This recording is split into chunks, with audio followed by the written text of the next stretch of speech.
सभी लोग the political master में आप सभी का स्वागत है। आज इस वीडियो में क्लास 12 के पॉलिटिकल साइंस का चैप्टर नंबर 5 जिसका नाम है समकालीन दक्षिण एशिया, और इस चैप्टर का दोस्तों पार्ट नंबर 2 है। इससे पहले इस चैप्टर का हमने पार्ट 1 कर लिया है। अगर आपने पार्ट 1 नहीं देखा है तो उसका लिंक जो डिस्क्रिप्शन बॉक्स में दिया गया है वहाँ से जाकर उस पर देख सकते हैं।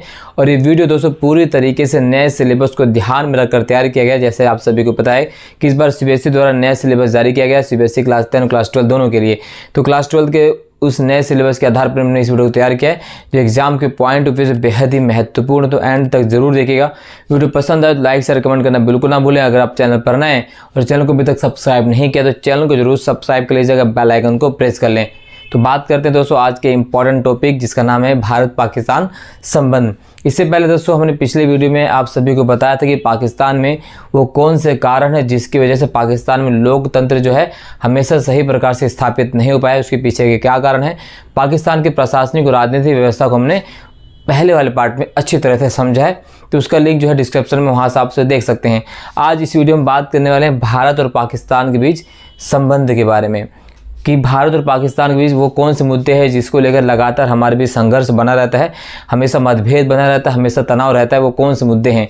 और हम साथ ही साथ बात करेंगे कि हमारे और पाकिस्तान के बीच वो कौन से समझौते हैं जिसके माध्यम से भारत और पाकिस्तान के जो मतभेद को सुलझाने के बार बार प्रयास किए गए हैं, बट स्थिति अभी जस की तस बनी हुई है। वो सारी चीज़ें हम बात करने वाले हैं। तो सबसे पहले बात कर लेते हैं कि भारत पाकिस्तान संबंध के पीछे संघर्ष की वो प्रमुख वजह कौन सी है। तो सबसे पहले वजह है दोस्तों है कश्मीर समस्या। आप सभी को पता है कि जब भारत पाकिस्तान का विभाजन हुआ था तो कश्मीर एक सबसे बड़ी समस्या थी। आप सभी को पता है कि जब 1947 में तमाम देसी रियासतों को विलय किया जा रहा था, उसमें एक इम्पॉर्टेंट देसी रियासत थी, उसका नाम था जम्मू कश्मीर।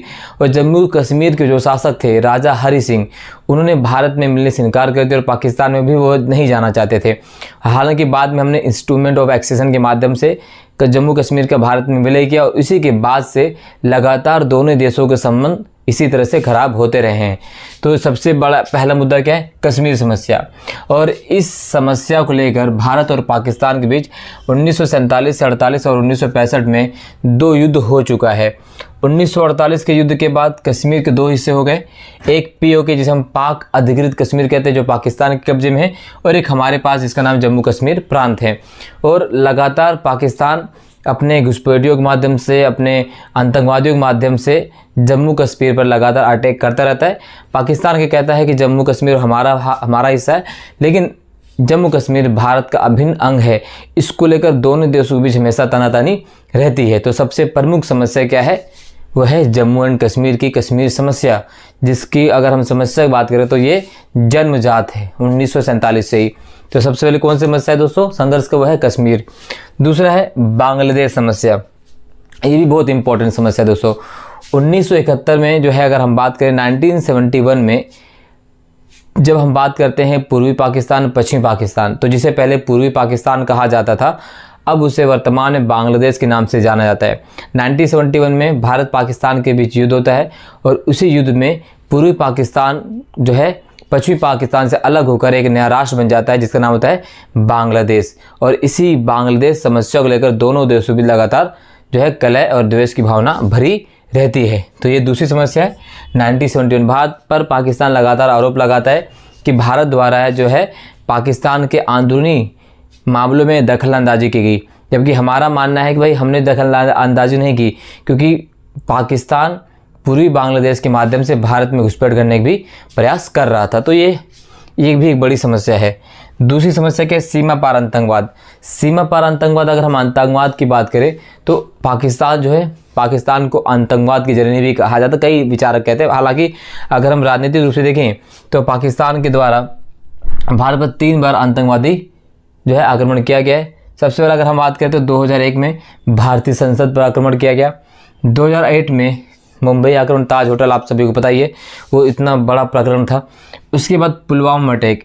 ये 3 महत्वपूर्ण जो आतंकवादी घटनाएं पाकिस्तान के द्वारा भारत में अंजाम देगी, जिसमें सैकड़ों की संख्या में, हजारों की संख्या में लोग मारे गए और इससे हमारे संबंध और ख़राब होते चले गए। पाकिस्तान द्वारा लगातार इस प्रकार की जो कायराना हरकतें हैं पाकिस्तान घुसपैठियों के माध्यम से इस तरह से अंजाम देते रहते हैं, जिसमें जान और माल दोनों को नुकसान होता है और साथ ही साथ हमारे रिश्ते भी लगातार नीचे खाई की ओर बढ़ते जा रहे हैं। दोनों देशों के बीच खाई का सबसे बड़ा जो कारण है वह आतंकवाद, जो सबसे बड़ी समस्या माना जाता है दोस्तों। ठीक है, तीसरी समस्या है सिंधु जल संधि विवाद। अब ये सिंधु जल संधि विवाद क्या है? पाकिस्तान का मानना है कि भारत जो है सिंधु नदी का जल रोककर सारा जल खुद उपयोग करता है, और हमारा ये मानना है भाई सिंधु नदी का हम अपना हिस्सा उपयोग करते हैं और पाकिस्तान अपना हिस्सा उपयोग करता है। लेकिन पाकिस्तान भारत पर लगातार आरोप लगाता रहता है कि भारत जो है सिंधु नदी के प्रवाह को रोक देता है, जिससे सिंधु नदी का जो जल प्रवाह है पाकिस्तान पहुँचते पहुँचते बहुत कम हो जाता है, जिससे पाकिस्तान को इस जल का कोई उपयोग नहीं कर पाता पाकिस्तान। तो ये एक आरोप, ये दोनों के बीच एक विवाद का प्रमुख कारण रहा। इसके अलावा तुलबुल परियोजना भी विवाद के प्रमुख कारण रही है, वो भी हम बात करेंगे। एक और विवाद का जो प्रमुख मुद्दा वह है सियाचिन विवाद।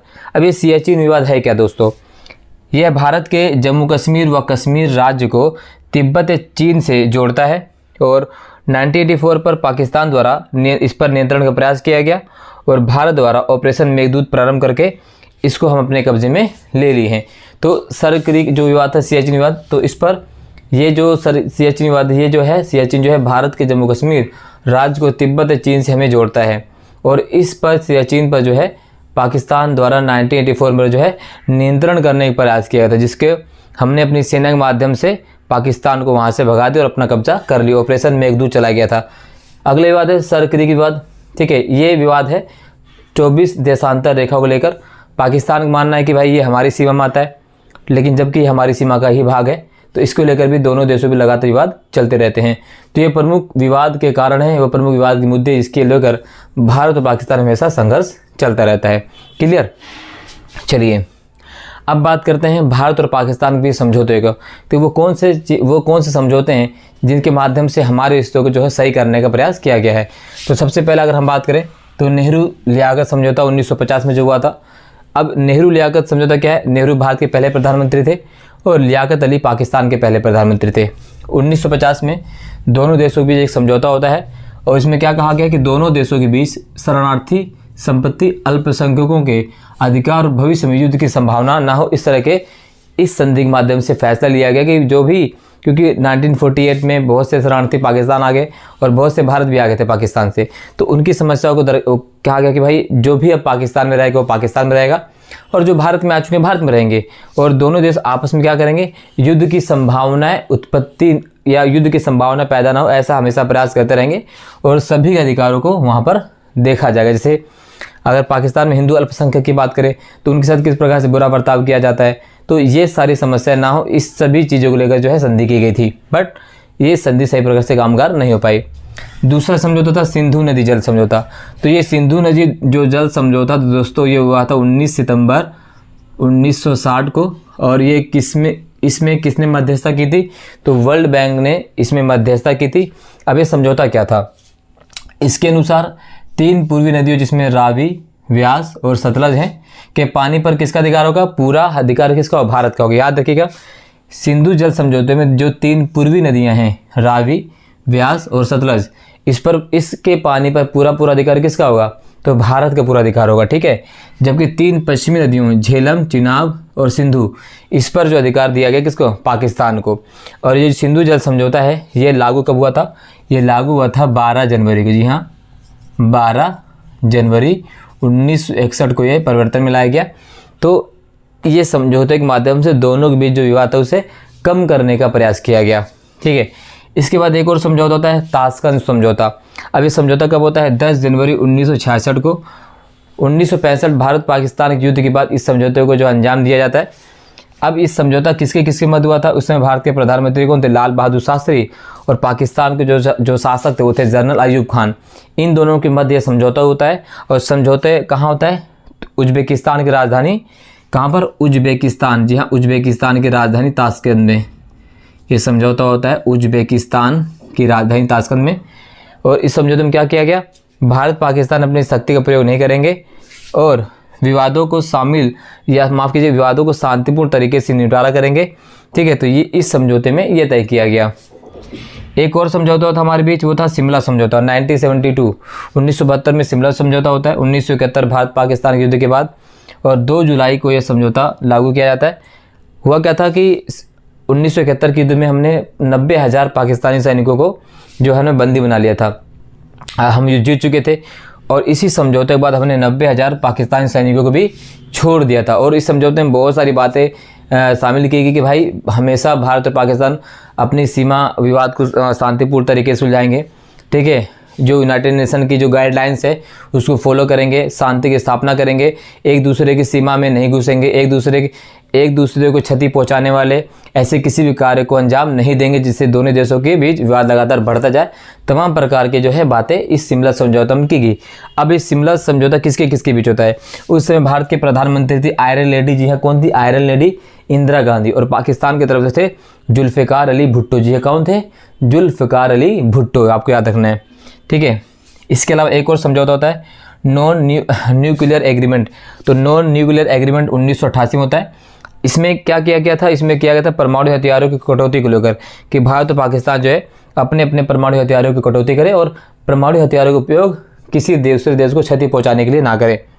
उसके बाद एक और समझौता होता है लाहौर घोषणा पत्र 1999 में। इस समय भारत के तत्कालीन प्रधानमंत्री अटल बिहारी वाजपेयी और उस समय वहाँ के थे नवाज शरीफ। इन दोनों के मध्य एक समझौता होता है और इसी समझौते के बाद लाहौर बस सेवा की शुरुआत की गई थी, जो हफ्ते में नई दिल्ली से लाहौर तक बस जाती थी।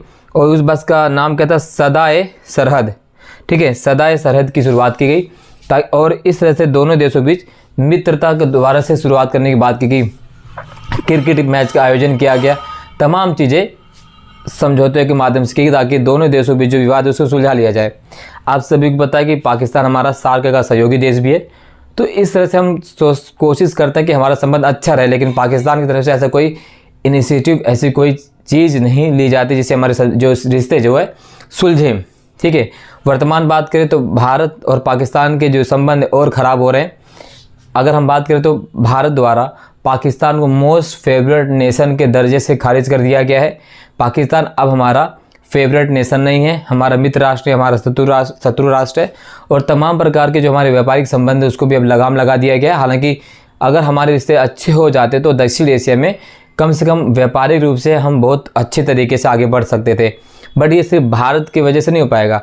पाकिस्तान को भी जो है इनिशिएटिव लेने पड़ेगा, पाकिस्तान को भी ऐसा काम करने पड़ेंगे जिससे हमारे अंदर जो पाकिस्तान द्वारा जो हरकतें की गई हैं, क्योंकि हम बार बार पाकिस्तान पर भरोसा करते हैं और पाकिस्तान द्वारा बार बार जो है हमारे पीठ पर छुरा घोंपा जाता है। तमाम रिश्ते तभी सुलझ सकते हैं जब पाकिस्तान राजनयिक रूप से आगे आए और रिश्तों को सुलझाए मानवता के आधार पर। ये नहीं कि सामने से दिल्ली और लाहौर में दोस्ती का हाथ बढ़ाया जाए, पीछे से आतंकवादी आक्रमण करें, चाहे वो उड़ी अटैक हो, है ना, आप देखेंगे पुलवामा अटैक हो, 2001 का संसद अटैक हो, 2008 का ताज अटैक हो, ये सारे जो कुकृत्य हैं और लगातार छुटपुट जो है आतंकवादी घटनाएं डेली होती रहती है, पाकिस्तान के द्वारा सीमा उल्लंघन किया जाता है। तो इस समस्या समाप्त करनी होगी, तभी भारत और पाकिस्तान एक मंच पर उपस्थित होकर दोस्ती को आगे बढ़ा सकते हैं, अन्यथा ये संबंध और ख़राब होता चला जाएगा। हालांकि वर्तमान सरकार द्वारा कई बार प्रयास किए गए कि भारत और पाकिस्तान के रिश्तों को सुलझाया जाए, बट पाकिस्तान की तरफ से ऐसा कोई इनिशिएटिव नहीं लिया जा रहा है। भारत और पाकिस्तान के रिश्ते की अगर हम बात करें दोस्तों, तो अगर हम प्रधानमंत्री मनमोहन सिंह की बात करें, अटल बिहारी वाजपेयी की बात करें, तो उस समय रिश्ते कहीं ना कहीं सुधर रहे थे, लेकिन अब तो रिश्ते और ज़्यादा तल्ख और ख़राब होते जा रहे हैं। तो ये है पाकिस्तान और भारत के बीच समझौते को लेकर संघर्ष और समझौते क्या क्या हैं। तो ये सारी चीज़ें दोस्तों आपसे प्रश्न पूछे जा सकती हैं। आई होप ये वीडियो आपको पसंद आई होगी। अगर वीडियो पसंद आई तो लाइक शेयर कमेंट जरूर कीजिएगा। चैनल पर नए और अभी तक सब्सक्राइब नहीं किया है तो सब्सक्राइब जरूर कर लें। धन्यवाद। जय हिंद।